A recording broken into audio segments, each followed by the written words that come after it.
estar siempre preparados para lo que pueda ocurrir porque habitamos el área sísmica más activa del planeta, el llamado Cinturón de Fuego del Pacífico. Debemos tomar toda clase de precauciones. Cecilia Podestá es una joven y talentosa escritora que acaba de agregar a su copiosa producción un breve libro de relatos de título medio escatológico, La orina tibia de tu cuerpo. Duro, muy duro. Pero aparte de esa tarea de escritora, es también editora. Hace poco cerró la editorial El Tranvía, pero inmediatamente ha inaugurado otro sello, Máquina Purísima.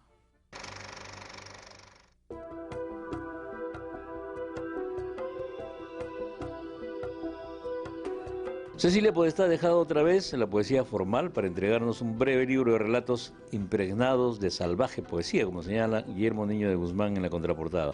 Dice también que escribes con una intensidad capaz de perturbar al más avesado de los lectores. ¿Por qué? Bueno, quería escribir sobre el miedo y son relatos precisamente que hablan sobre, más que sobre el miedo, creo que sobre el pavor. Por eso se llama la orina tibia de tu cuerpo, porque asocio el momento de orinar al momento en el que el cuerpo se crispa ante un absoluto terror por algún motivo, ¿no? Desde la primera página del banquete, primer relato, hay incesto, parricidio, esclavitud sexual. ¿De dónde viene esa pulsión tanática? Es una exposición sobre esto, ¿no? Sobre la violencia contra la mujer.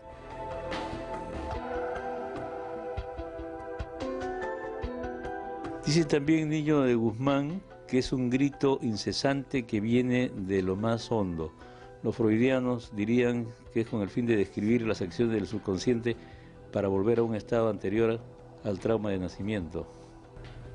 Wow, wow. Bueno, ya que hablas del trauma de nacimiento, una de las historias que he disfrutado más al escribir es justamente el último, que habla de un trauma de nacimiento, ¿no? Sobre una niña que nace y ocupa el nombre de la que se murió antes que ella. Entonces, el segundo cuerpo. El segundo cuerpo, y eso es lo que es ella, es un segundo cuerpo frente a adoptando el nombre, ¿no? Esto es muy común en provincias, cuando muere un niño y nace otro, ya no lo inscriben, simplemente toman el nombre del primero. Y ese es el grito ¿no? que me comentas, es el grito hondo, ¿no? Es una especie de quiero mi propia identidad, pero no existe tampoco en el cuento. El título del libro es también el título de uno de los relatos, y excepto en el último, el segundo cuerpo precisamente, la orina está explícitamente nombrada en todos los otros. Incluso en Inmundos Alfileteros aparece como el fuerte olor a urea, como diría Silvio Rodríguez, no es lo mismo pero es igual. Que no es lo mismo pero es igual. ¿Tiene algún simbolismo la orina? Claro, la orina es eso, es justamente la representación del miedo, pero en el cuento que tiene el nombre, en realidad es como una carta de amor, ¿no? Porque estas dos mujeres están recordando al hombre, ¿no? De la esposa y la amante, y dicen, y no podrá volver a tocarlas ni con la orina tibia de su cuerpo. En realidad es una carta de amor por la ausencia, porque él está muerto, ¿no? Y ahí ya la orina tiene otra simbología, una simbología erótica. O sea, ya no podrá, no se puede rociarlas con la lluvia dorada o algo así. Y en el caso del último cuento, la orina sí está presente en algún momento porque dice, ¿no? Hay una parte en la que dice que el pañal recibía los residuos de esta otra persona y son justamente con la orina.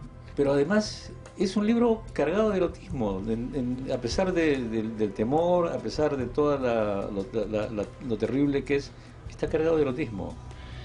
Sí, se puede hablar creo que al principio de un erotismo sucio por todas las transgresiones, pero también hay un erotismo amoroso, ¿no? Como te digo, esta mujer que recuerda al amante, ¿no? Porque ya no la va a volver a tocar, está muerto, o esta madre y esta hija en Los Inmundos Alfileteros que de alguna forma han compartido al mismo hombre, ¿no? Entonces es un erotismo que también como que divide los espacios, por ejemplo, entre una madre y una hija, ¿no? Una mujer joven y una mujer mayor. Divide los espacios, señala la pobreza, que también es importante en el libro. Es gran parte, o sea, la miseria es gran parte generadora de este terror.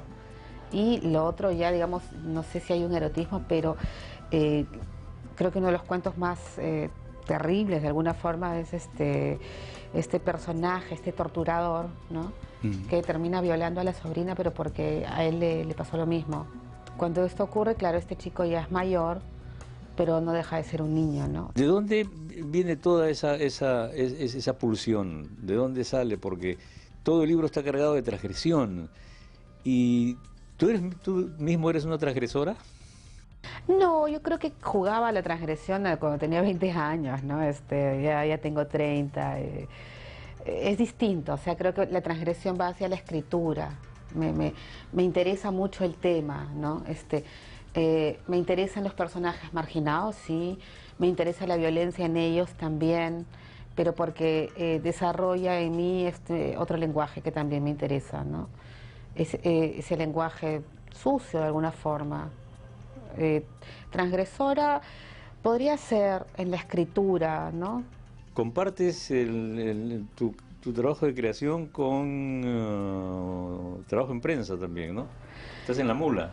Trabajo en La Mula, tengo un blog que se llama Dinosaurios de Latón y bueno, hago notas culturales también, ¿no? Eres una máquina de producir. En una década has publicado fotografías escritas, La Primera Anunciación, Muro de Carne, Desaparecida, Vía Crucis y Anchepén, Las Mujeres de la Caja, De Cabeza sobre el Pasto y ahora este libro. ¿Qué te mueve? ¿Qué te motiva? ¿Qué te suscita? Escribo, en realidad, ahora escribo poco. Antes, he llegado a una época en la que escribía compulsivamente. Y digamos que no tenía, no trabajaba en prensa y solamente me dedicaba a escribir. Y en realidad me parecía poco, no sé si uno escribe 4 o 5 horas al día, en realidad al final es mucho más lo que se vota que lo que se publica, ¿no? Además justamente a propósito de la editorial, además de todo esto, de participar en recitales aquí y en el extranjero, te vi en Panamá, por ejemplo, cuadrando a José Carlos Irigoyen. Acabas de estar en Chile y además diriges la editorial Máquina Purísima. ¿Qué pasó con el tranvía? El tranvía cerró, parte de esa compulsión de la escritura también alcanzó, creo, el trabajo editorial. Creo que me quedé maravillada en algún momento de la posibilidad de hacer libros, la posibilidad de esta feria increíble que es el centro de Lima, donde tú vas con un USB y sales con un libro después de 3 o 4 días. Ha sido un trabajo obsceno ya por cada tiendita, o sea, me fascinaba eso, me encantaba, ¿no? Y no solo eso, sino que jugar con el libro, con el objeto. Muchas ganas de hacer muchas cosas que no se terminaban de concretar justamente porque se hacían muchas cosas, ¿no? O sea, fueron 50 libros y estaba absolutamente enamorada de la imprenta, pero de la imprenta de calle, ¿no? O sea, de la imprenta del centro de Lima, de Cayoma, ¿no? Enamorada de poder cortar el papel en un sitio, de llevarlo a otro sitio y así, hasta que eso me cansó. Me cansó justamente lo que más amaba, ¿no? Ir de un sitio a otro, caminando, correteando todo el día, y me cansó, lo dejé, y finalmente el tranvía cerró, y abrí otra editorial que, bueno, se llama Máquina Purísima. Se llama Máquina Purísima, y pretendo que sea justamente lo contrario, que si bien tiene un espacio importante en el objeto y en la presentación del libro, tenga toda esa calma que no tuvo el tranvía, ¿no? Tienes una linda edición de Toño Cisneros ahí que has sacado en Máquina Purísima. Bueno, el Toño, yo había editado al Toño con tranvías, ¿no? El libro de Dios y de los húngaros, y nada, fue muy bonito editarlo, y bueno, cuando él falleció, quise volver a hacerlo, quise volver a sacarlo, y justamente es el primer libro de La Máquina, ¿no? En realidad es un libro que he hecho con muchísimo cariño y Te quería mucho, con mucho Toño, respeto.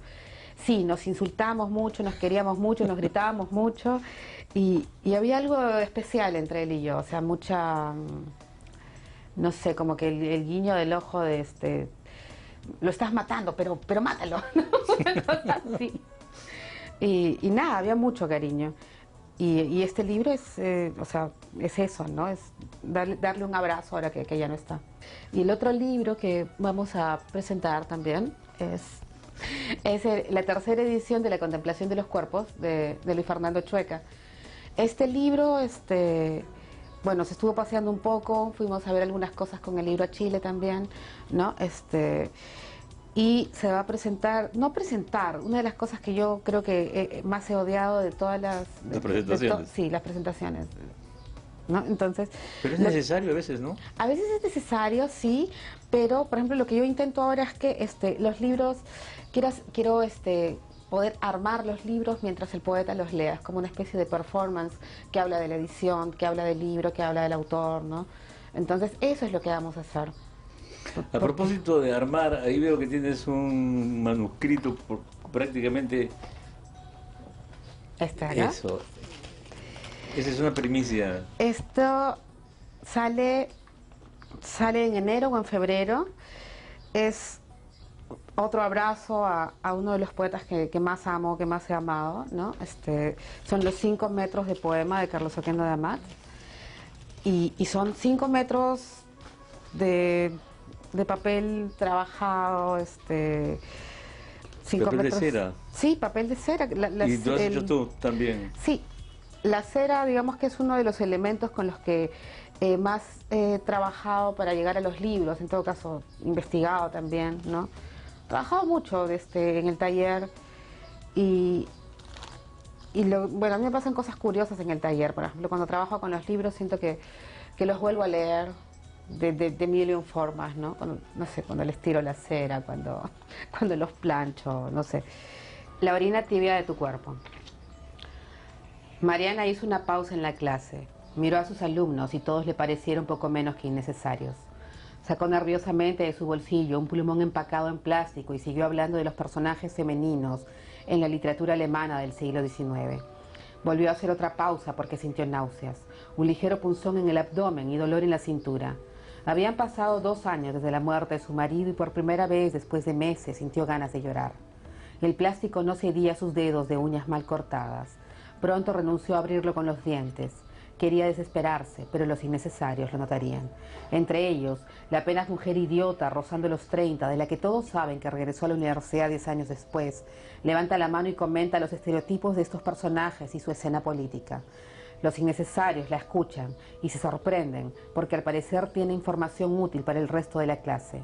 Mariana Pardo logra abrir la bolsa con disimulada brusquedad. Se aproxima a la pizarra y escribe: «Por favor, retírense». La apenas mujer idiota se calla. Los demás se miran, pero dicen poco. Algunos hasta ríen. Mariana voltea, dice muy bajito: «Retírense», y casi sin moverse comienza a orinar, parada y esbozando una gran sonrisa que luce sus ojos verdes y su frente ancha.